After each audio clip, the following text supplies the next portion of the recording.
दोस्तों, सबसे पहले सब्सक्राइब करें, नोटिफिकेशन बेल दबाएं और सबसे पहले वाली ऑप्शन ऑल करें, जिससे हमारी आने वाली नई वीडियो की नोटिफिकेशन आपको फ़ौरन मिल जाएगी।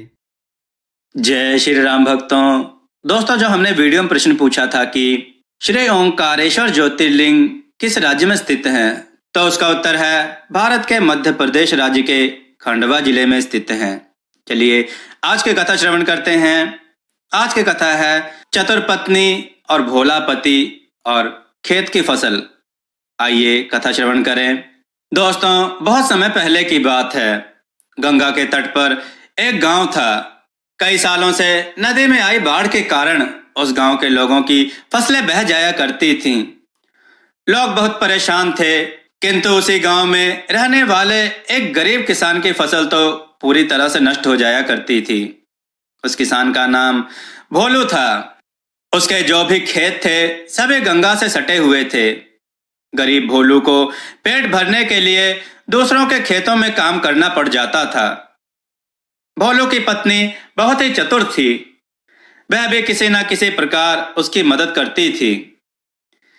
एक दिन भोलू ने गंगा मैया से मनौती मांगी, हे गंगा मैया, अगर इस बार हमारी फसल बाढ़ से बच गई तो मैं स्वेच्छा से कोई वस्तु आपको अर्पण कर दूंगा। गंगा मैया को इस गरीब किसान पर दया आ गई। इस बार भी बाढ़ आई, पर भोलू के खेत के फसल को कोई नुकसान नहीं पहुंचा। ऊपर से इस बार भोलू को फायदा ही हुआ कि बाढ़ ने अपने साथ उपजाऊ मिट्टी लाकर उसके खेतों में भर दी। भोलू की खुशी का ठिकाना न रहा। पूरे गांव में सबसे अच्छी फसल उसी की हुई थी। फसल कट चुकने के बाद भोलू को जब गंगा मैया से मांगी अपनी मनौती याद आई तो वह उदास हो गया। वह सोचने लगा कि अब मुफ्त में गंगा मैया को कुछ वस्तु अर्पण करनी ही पड़ेगी। यही सोच सोचकर वह उदास रहने लगा। एक बार भोलू अपने एक रिश्तेदार के यहाँ मिलने गया और आते समय एक लाठी लेता आया। अपने घर में लाठी देखकर भोलू की पत्नी को एक उपाय सूझा। उसने अपने पति से कहा, हमारे यहाँ इस लाठी का क्या काम? आप जाकर स्वेच्छा से इस लाठी को गंगा मैया को अर्पण कर दीजिए, आपकी मनौती पूरी हो जाएगी। भोलू को भी यह बात जच गई।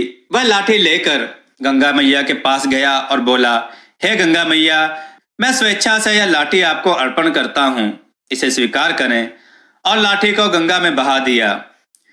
भोलू की इस नियत से गंगा मैया बहुत नाराज हुई और एक रात सपने में भोलू से बोली, ऐ लोभी किसान, तूने मुझे मात्र एक लाठी अर्पण कर मेरा अपमान किया है, इसलिए अगली बार जब तू फसल काटेगा तो वह एक टोकरी से न अधिक होगी और न कम होगी। ऐसी बात सुनकर भोलू पूरी तरह से घबराहट का शिकार हो गया। उसे अपने किए पर बहुत पछतावा हो रहा था। यह बात उसने अपनी पत्नी को बताई तो वह भी घबरा गई, किंतु फिर भी उसने कोई उपाय निकालने की सोची। अगली बार फसल कटने का समय हो गया तो भोलू की पत्नी ने अपने पति से एक बहुत बड़ा गड्ढा खोदने को कहा। भोलू ने मजदूरों को लगाकर जमीन के अंदर एक बहुत बड़ा गड्ढा खुदवाया। फिर भोलू की पत्नी ने एक ऐसी टोकरी बनवाई जिसके नीचे की तली नहीं थी, यानी उसका पेंदा नहीं था। भोलू की पत्नी उस छेद वाली टोकरी को गड्ढे के ऊपर पकड़कर बैठ गई। भोलू फसल काट कर लाता और उस टोकरी में डाल देता। टोकरी क्योंकि बिना तली की थी, इसलिए उसमें एक भी दाना न रुकता और सब अनाज जाकर गड्ढे में गिर जाता।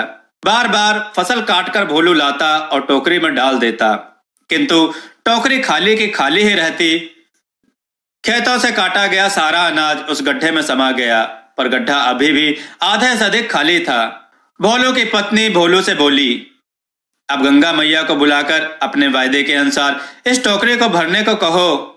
भोलू ने अपनी पत्नी की बात मानी और गंगा मैया को पुकारने गया। गंगा मैया प्रकट हो गईं। भोलू ने कहा, हे गंगा मैया, मैंने तो अपना वादा पूरा कर दिया, अब आप भी अपना वादा पूरा कीजिए। गंगा मैया यह सुनकर उसकी चतुराई पर मन ही मन मुस्कुराई। फिर अपने वादे के अनुसार भोलू के गड्ढे सहित टोकरी को भी अनाज से भर दिया। जाते हुए यह भी वरदान दे गई कि इस गांव में अब कभी भी बाढ़ का प्रकोप नहीं होगा। तब से उस गांव में फिर कभी बाढ़ नहीं आई और वहां के लोग खुशी खुशी जीवन यापन करने लगे। दोस्तों, आपको यह कथा कैसी लगी? अपने विचार और सुझाव कमेंट में जरूर दें। हमारी कथाओं को लाइक करें, हमारे चैनल को सब्सक्राइब करना ना भूलें। हमारी कथाओं को शेयर जरूर करें, जिससे लोगों को उत्तम ज्ञान प्राप्त हो। जय श्री राम भक्तों।